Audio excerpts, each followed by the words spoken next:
ጤና ይስጥልኝ የተወደዳችሁ የኢትዮ ፎረም ቤተሰቦች እንደምን ቆያችሁ? ለአሁኑ ያሰባሰብናቸውን መረጃዎች ከዚህ እንደሚከተለው ወደ እናንተ ማቅረብ ጀመርን። ዋና ዋናዎቹን በቅድሚያም ብልጽግና በቅርቡ በመሰረታቸው 2 እዞች 30 ሺህ የኦሮሚያ ሚሊሻዎችን አካተትም። ወደ እዞቹ የሚገቡት ሚሊሻዎችም ወደ ስልጠና ገብቷል። በቀዳሚነት የምንመለከተው ጉዳይ ይሆናል። የአማራና የትግራይ ህዝቦችን በጥላትነት የፈረጀው አገዛዝ ግንኙነታቸውን በማዳከም የአገዛዝ እድሜውን ለማጠናከር የተለያዩ ስልቶችን እየተጠቀመ ነው ሲል ስብስቡ ገለጸ። በሁለቱ ማህበረሰብ መካከል የከፋፋይነት ተግባር ውስጥ እየተሳተፉ ያሉ አካላትም ከድርጊታቸው እንዲታቀቡ ጥሪ አቅርበዋል። እንቃኘዋለን። የሱዳኑ አማጺ ኃይል አዛዥ በኢትዮጵያ ውስጥ እንደሚገኙ ተነገረም።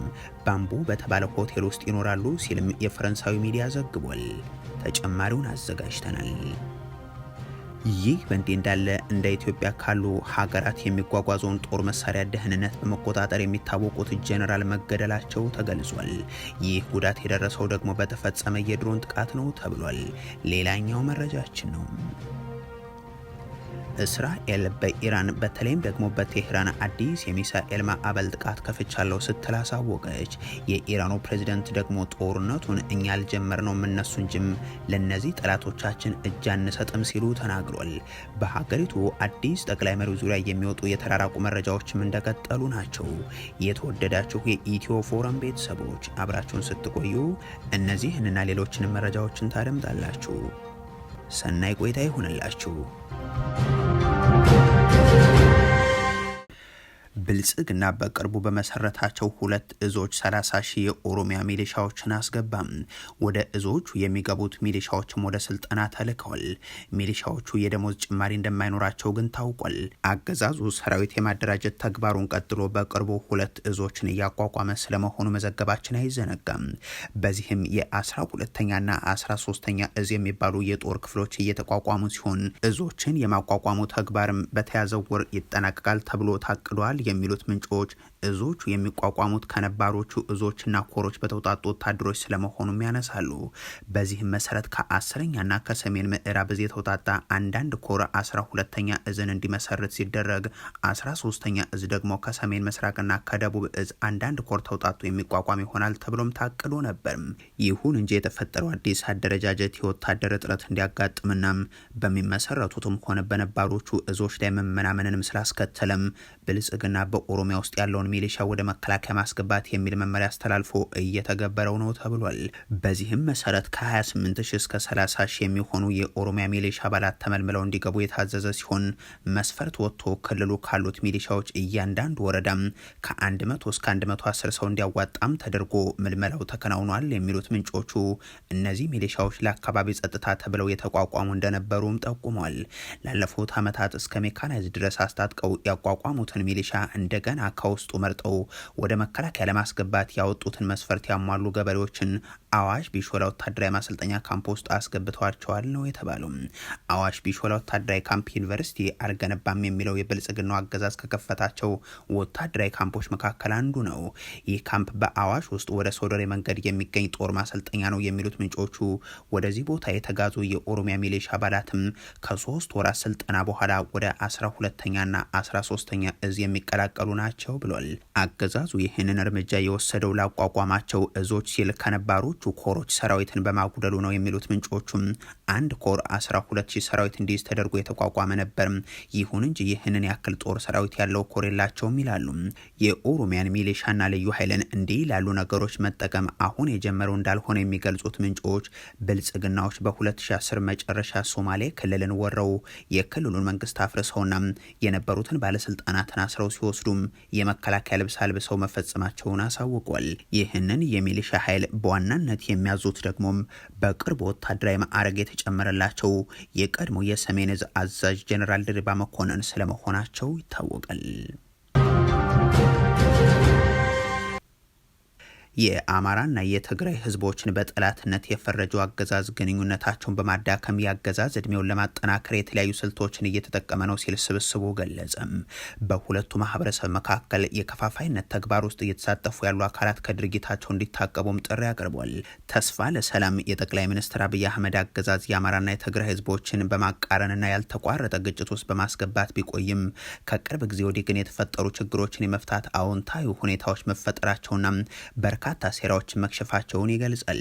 ነገር ግን ሰሞኑን አቶ ሰሎሞን ቦጋለ የተባለ ግለሰብ በአሜሪካ መንግስት ወደ ኢትዮጵያ መባረሩን ተከትሎም በሁለቱ ህዝቦች መካከል መፈጠር በጀመረው በጎ ግንኙነት ተነሳሽነት ላይ ውሃ የሚቸልስ ውዝግብ ሲካሄድ ሰንብቷል በማለትም ያነሳል። በአንድ በኩል አንዳንድ ለአማራ ህዝብ ደህንነት ተቆርቋሪ ነን የሚሉ ግለሰቦች ያለምንም በቂ መረጃና ማስረጃም ግለሰቡ የተባረረው በትግራይ ተወላጆች ሴራ ወይም ደግሞ ዘመቻ እንደሆነ አድርገው ያልተገባ ክስ ሊያቀርቡ ሲሞክሩ ታይቷል።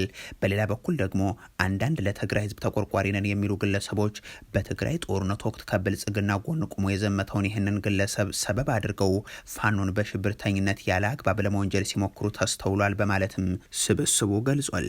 ይህንን ክስተት እንደ በጎ አጋጣሚ በመቁጠርና ዋናው ተጠያቂ ራሱ መሆኑን በመርሳት የብልጽግናው አገዛዝ በአማራና በትግራይ ህዝቦች መካከል መፈጠር የጀመረውን በጎ ግንኙነት እንደገና ለማፋለስና ወደ ኋላ ለመቀልበስ በትጋት እየተጠቀመበት ይገኛልም ብሏል። ሁለቱን ህዝቦች በተቃርኖ ለማስቀጠል ወልቃይትና ራያን በዋና የመከፋፈያ ካርድነት መጠቀም በሂደት እየከሸፈበት የመጣበት አገዛዙ እንዲህ አይነቱን እኩይ ተግባር የመፈጸም ሙከራ ማድረጉ የሚጠበቅና የማያስደንቅ ነው።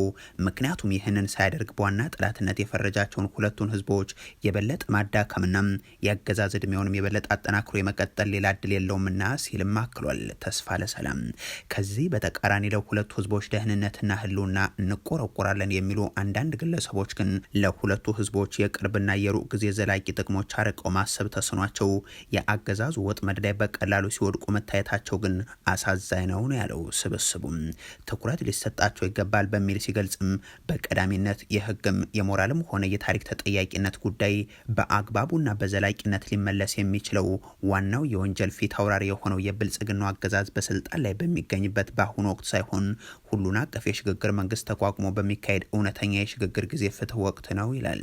በተጨማሪም በሰሜኑ የሀገራችን ክፍል በተካሄደው ጦርነት ለተሰሩ የወንጀል ድርጊቶች የሚኖረው የተጠያቂነት ድርሻ የአንድ ወገን ብቻ ሳይሆን በሁለቱም ብሔሮች ውስጥ ያሉ ግለሰቦችን ጭምር የሚመለከት ነው። ማን ምን አይነት ወንጀል ፈጽመም ምንስ አይነት ቅጣት ይገባዋል የሚለው ጥያቄም በሽግግር ወቅት የፍትህ ሂደት የሚወሰን እንጂ በተናጠል የፕሮፓጋንዳ ዘመቻ የሚበየን ጉዳይ አይደለም ብሏል። ተስፋ ለሰላም የሱዳኑ አማጺ ኃይል አዛዥ በኢትዮጵያ ውስጥ እንደሚገኙ ተነገረም። ባምቡ በተባለ ሆቴል ውስጥ ይኖራሉ ሲል የፈረንሳዊ ሚዲያ ዘግቧል። ኢትዮጵያ ለተባበሩት አረብ ኤሚሬቶች ተላላኪ ያደረገው የአብይ አህመድ መንግስት በመካከለኛው ምስራቅም ሆነ በምስራቅ አፍሪካ ጦርነቶች ላይ የሚሳተፈው ለመሐመድ ቢን ዛይድ ፍላጎት ሲል እንደሆነ በተደጋጋሚ ሲዘገብ ቆይቷል።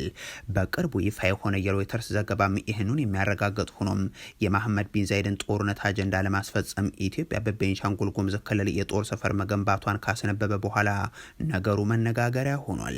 አሁን የተሰማው ዘገባ ደግሞ በሱዳኑ ጦርነት ላይ ቁልፍ ሚና እየተጫወቱ ካሉ የአማጺ ኃይሉ አዛዦች መካከል አንደኛው በኢትዮጵያ ሆቴል ውስጥ እንደሚኖሩ የሚገልጽ ነው።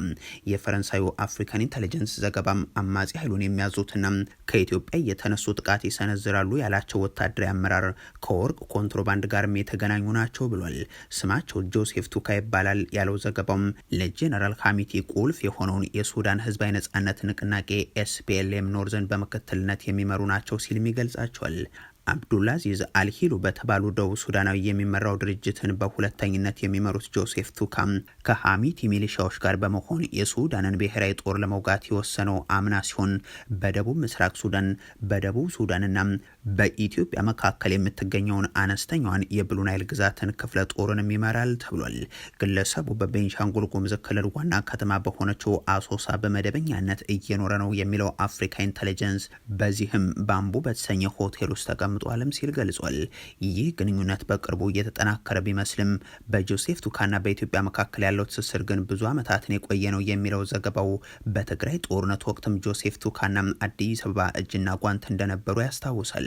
እንደ አውሮፓውያኑ የዘመን ቀመር በ2021 የሱዳን ይፋዊ የዜና ወኪል ሱናም የኢትዮጵያ መንግስት በብሉ ናይል ግዛት ለሚገኙት የጆሴፍ ቱካ ኃይሎች መሳሪያን፣ ጥይትና የውጊያ ቁሳቁሶችን ጨምሮ የሎጂስቲክስ ድጋፍ አድርጓል ሲል መዘገቡንም አስታውሷል። በሱዳንና በኢትዮጵያ መካከል የሚንቀሳቀሱ አብዛኞቹ አማጺ ቡድኖች መተዳደሪያቸው በዚህ የንግድ ልውውጥና በባህላዊ ወርቅ ማዕድን ቁፋሩ ላይ የተመሰረተ ነው በማለትም ቱካ በዚሁ ኮንትሮባንድ ንግድ ውስጥ የሰለጠነ መሆኑን ይጠቁማል። እንደ አውሮፓውያኑ የዘመን ቀመር በ2024ም የኢትዮጵያ ጠቅላይ ሚኒስትር አብይ አህመድ የቤንሻንጉል ጉሙዝ ክልል ዋና ከተማም አሶሳም ለህገወጥ የወርቅ ዝውውር ማዕከል መሆኗን በይፋ ተናግረው እንደነበር በማስታወስም የአዲስ አበባ አገዛዝ ይህንን ነገር በሚገባ እንደሚያውቀውም ጠቁሟል። ይህ በእንዲህ እንዳለ እንደ ኢትዮጵያ ካሉ ሀገራት የሚጓጓዘውን ጦር መሳሪያ ደህንነት በመቆጣጠር የሚታወቁት ጀኔራል መገደላቸው ተነግሯል። ይህ ጉዳት የደረሰው ደግሞ በተፈጸመ የድሮን ጥቃት ነው። የሱዳን ጦር በምዕራብ ዳርፉር በፈጸመው የሰው አልባ አውሮፕላን ድሮን ጥቃት በተባበሩት አረብ ኤሚሬቶችና በአዲስ አበባ መንግስት ድጋፍ የሚያገኘው የፈጥኖ ድራሽ ኃይሉ ከፍተኛ አዛዥ መገደላቸውን አሳውቋል። የሱዳን ጦር በፎራ ባራንጋ ከተማ በሚገኝ ተሽከርካሪ ላይ በፈጸመው የድሮን ጥቃት አንድ ከፍተኛ የአርኤስኤፍ አዛዥናም 12 ሌሎች ሰዎች መገደላቸውን ወታደራዊ ምንጮችን ዋቢ አድርጎ ሱዳን ትሪቡን ዘግቧል። ጥቃቱ የሱዳን ጦር ባለፉት ሳምንታት አርኤስኤፍ ሰፋፊ ቦታዎችን ተቆጣጥሮ በሚገኝበት የዳርፉር ቀጠና ላይ እያካሄደ ያለው ከፍተኛ የአየር ላይ ዘመቻ አካል እንደሆነም አክሏል። የወታደራዊ ምንጮች ለሱዳን ትሪቡን እንደገለጹት ከሆነም ድሮኑ በፎር ባራንጋ አቅራቢያ የሚንቀሳቀሱ 9 የውጊያ ተሽከርካሪዎችን ኢላማ አድርጓል። በዚህም የሜጀር ጀነራል ማዕረግ ያላቸው አንድ የፈጥኖ ድራሽ ኃይል መኮንንና ሌሎች ወታደራዊ መኮንኖችን ጨምሮ 13ቱ ሲገደሉ 23 ሌሎች ደግሞ ቆስለዋል። ከተገደሉት መካከል በምዕራብ ዳርፉር ታዋቂው የአርኤስኤፍ የክፍለ ጦር አዛዥ የነበሩት ሜጀር ጀነራል አብደል ረሂም ባህር ጃል ይገኙበታል። እንደ ዘገባው ከሆነም ጀነራሉ በቀጠናው ወታደሮችን በመመልመልና በማሰባሰብ ረገድ ቁልፍ ሰው የነበሩ ሲሆን ከአጎራባች አፍሪካ ሀገራት የሚገቡ የሎጂስቲክስ አቅርቦት መስመሮችን ደህንነትም በበላይነት ይቆጣጠሩ ነበር። ዘገባው አክሎም በተለያዩ ግንባሮች በተለይም በዳርፉር እና በደቡብ ኮርዶፋን የሚገኙ የአርኤስኤፍ ይዞታዎችን ለማጠናከር ተዋጊዎችን በማሰባሰብ ረገድ ትልቅ ሚና የነበራቸው ሲሆን ይህም በቡድኑ ቀጠናዊ አመራር ውስጥ ከፍተኛ ተጽዕኖ ፈጣሪ ግለሰብ ያደርጋቸዋል ብሏል። እስራኤል በኢራን በተለይም በቴህራን አዲስ የሚሳኤል ማዕበል ጥቃት ከፍቻለሁ ስትል አሳውቃለች። የኢራኑ ፕሬዝደንት ደግሞ ጦርነቱን እኛ አልጀመርነውም እነሱ እንጂም ለነዚህ ጠላቶቻችን እጅ አንሰጥም ሲሉ ተናግሯል። የሀገሪቱ አዲስ ጠቅላይ መሪ ዙሪያ የሚወጡ የተራራቁ መረጃዎችም እያነጋገሩ ቀጥሏል። የመካከለኛው ምስራቅ ጦርነትም እንደዚሁ ኢራን ወደ እስራኤልና ወደ መካከለኛው ምስራቅ ያለማቋረጥ የምትተኩሳቸው ሚሳኤሎች፣ የምትልካቸው ድሮኖች አብዛኞቹ እየከሸፉ የተወሰኑት ደግሞ ጉዳትን እያደረሱም ናቸው። በተባበሩት አረብ ኤሚሬቶች በደረሰ የድሮን ጥቃት በዱባይ አውሮፕላን ማረፊያ የነዳጅ ማከማቻ ታንከር ላይ እሳት እንዲነሳ አድርጎ በረራዎችም እንዲቋረጡ ሆኖ ነበር። ዘግይቶ ወደ ስራ እንዲመለስ ሆኗል።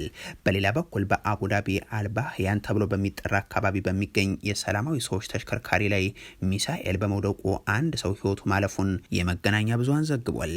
ሳውዲ አረቢያም እንደተለመደው በርካታ ድሮኖችን ስታመክን ማደሯን አሳውቃለች። እስራኤል ደግሞ አዲስ የሚሳኤል ማዕበል ወደ ቴህራን ከፍታ ነው ያደረችው። በኢራን ዋና ከተማ ቴህራንና በሊባኖስ ዋና ከተማ ቤሩት ላይ በተመሳሳይ ሰዓት ሰፊ የተባለ የተጠናከረ ጥቃት መክፈቱን የሀገሪቱ ጦር ገልጿል።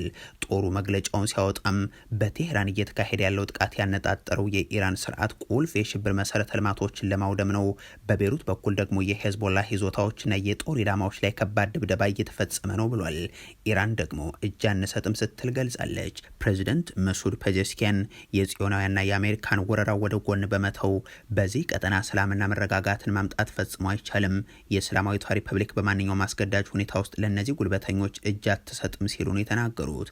ዓለም አቀፉ ማህበረሰብ ይህንን በሀገራችን ላይ ተከፍተዋል ያሉትን ወረራ በይፋ እንዲያወግዝና ወራሪዎቹም ዓለም አቀፍ ህግጋትን እንዲያከብሩ ጫና እንዲፈጥሩ የጠየቁት ፕሬዚደንቱም በሐሰተኛ መረጃ ላይ ብቻ ተመስርቶ ሌላን ሀገር ለመቆጣጠር ጦርነትን መክፈት በ21ኛው ክፍለ ዘመን የሚፈጸም አረመኔያዊ ድርጊት ነው ሲሉም ተሰምቷል። ስለ ጦርነቱ ማብቃት የሚነሱ ማናቸውም የሰላም ጥሪዎችና ድርድር ወሬዎችን በተመለከተም ወደፊት በግዛታችን ላይ ምንም አይነት ተጨማሪ ጥቃት እንደማይፈጸም አስተማማኝ ማረጋገጫ እስከምናገኝ ድረስ ጦርነቱን ስለማቆም ማውራት ምንም አይነት ትርጉም አይኖረውም በማለት ቴህራን የጀመረችውን የመከላከል ስትራቴጂ አጠናክራ እንደምትቀጥልም ገልጿል። የኢራን አዲሱ አያቶላህ ጉዳይን በተመለከተ የሚወጡ መረጃዎች ደግሞ አሁንም አወዛጋቢ ናቸው። የኢራን ጥቃቶችን እያስተናገዱ ከሚገኙ ሀገራት መካከል አንዷ የሆነችው የኩዌቱ አልጃሪዳ ጋዜጣ እንደዘገበው ከሆነ አዲሱ የኢራን መንፈሳዊ መሪ አያቶላህ ሞጅተባ ሆምኒም ለሕክምና በሚስጥር ወደ ሞስኮ ተወስዷል። በሩሲያ ወታደራዊ አውሮፕላን ተወስደው የቀዶ ጥገናም ተደርጎላቸዋል። በአሁኑ ወቅትም በሩሲያ ፕሬዝደንታዊ ግቢ ውስጥ በሚገኝ የግል ሆስፒታል በማገገም ላይ ይገኛሉ የሚል ዘገባን አሰራጭቷል። የእንግሊዝ ጋዜጦች ደግሞ ከዚህ በተቃራኒ የሆነ መረጃ ነው ያስተላለፉት። የኢራኑ አዲሱ መሪ ሞጅተባ ሆምኒም በህይወት ድጋፍ መስጫ መሳሪያ ላይ መሆናቸውን ነው የዘገቡት። በአሁኑ ወቅት በቴህራን በሚገኘው ሆስፒታል በከፍተኛ ጥበቃ ስር የሚገኙ ናቸው። አእምሯቸውን በጣም ዝቅተኛ በሆነ የንቃተ ህሊና ደረጃ ወይንም ኮማ ውስጥ ይገኛል። የልብና የሳምባ ስራቸው ሙሉ በሙሉ በመሳሪያ የተደገፈ ነው ሲሉም ነው የዘገቡት። በኒህ መሪ ዙሪያ የተጠየቁት ዶናልድ ትራምፕ ደግሞ አንዳንዱ እግሩ ተቆርጧል ይለናል፣ ሌላው ደግሞ የለም ሞቷል ይለናል። ብቻ እንደ አባቱ እስካሁን ድረስ ወጥቶ በቴሌቪዥን አላየነውም፣ የሆነ ችግር አለ ማለት ነው በማለት ነው የመለሱት። የተወደዳችሁ የኢትዮ ፎረም ቤተሰቦች ለአሁን ያሰባሰብናቸው መረጃዎች ይህንን ይመስሉ ነበር። አበቃን። ቸር ያሰማን።